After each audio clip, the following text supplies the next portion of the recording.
अपने सब सुन रहल छी एपी प्रोडक्शन के प्रस्तुति।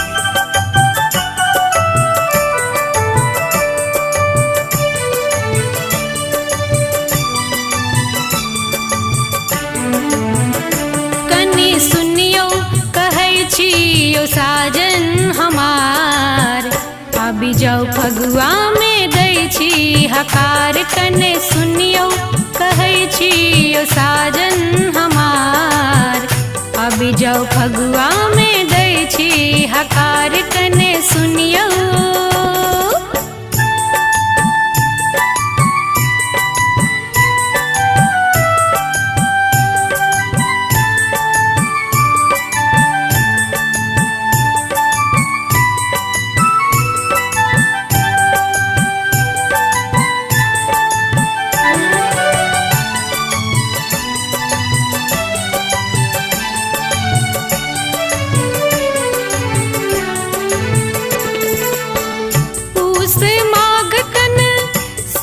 सकापल चारी मास जर काला में बीतल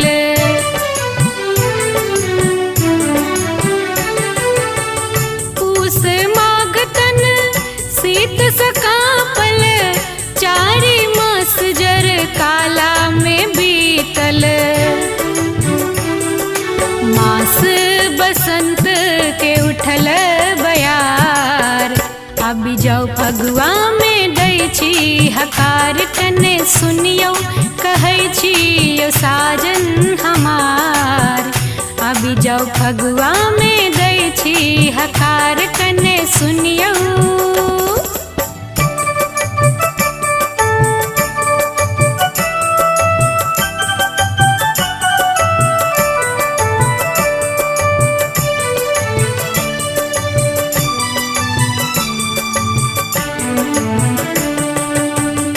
अम्बुआ के डारी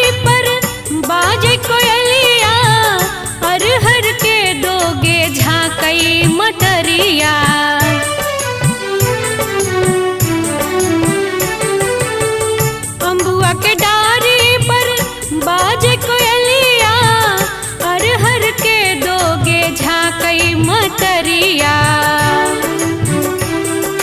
बाट तकैया सैया खेत पथार अभी जाओ फगुआ में दै छी हकार कने सुनियो कहै छी ओ साजन हमार अभी जाओ फगुआ में दै छी हकार कने सुनियो।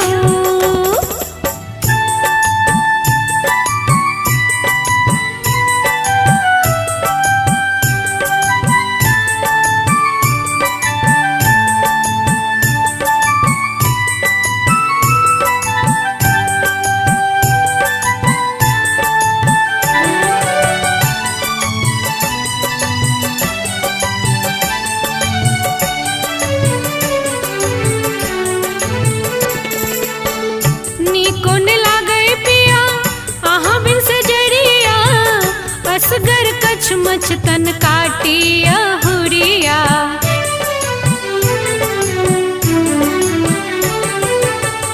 निकोन लागई पिया आहा बिन सजरिया असगर कछ मच तन काटिया हुरिया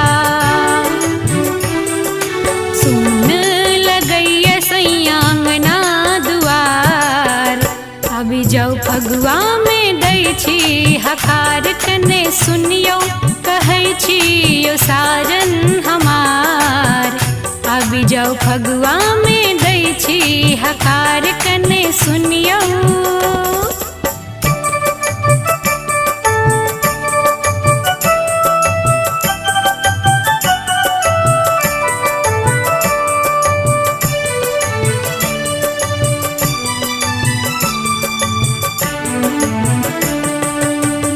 फगुआ के तान सुनी अंग अंग धध कई भरल दलान पर लोक सब उध कई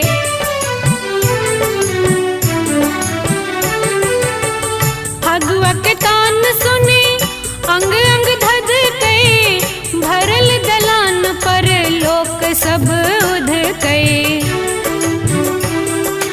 माधव अभी जाऊ फगुआ में दै छी हकार कने सुनियो कहै छी यो साजन हमार। अभी जाऊ फगुआ में दै छी हकार कने सुनियो।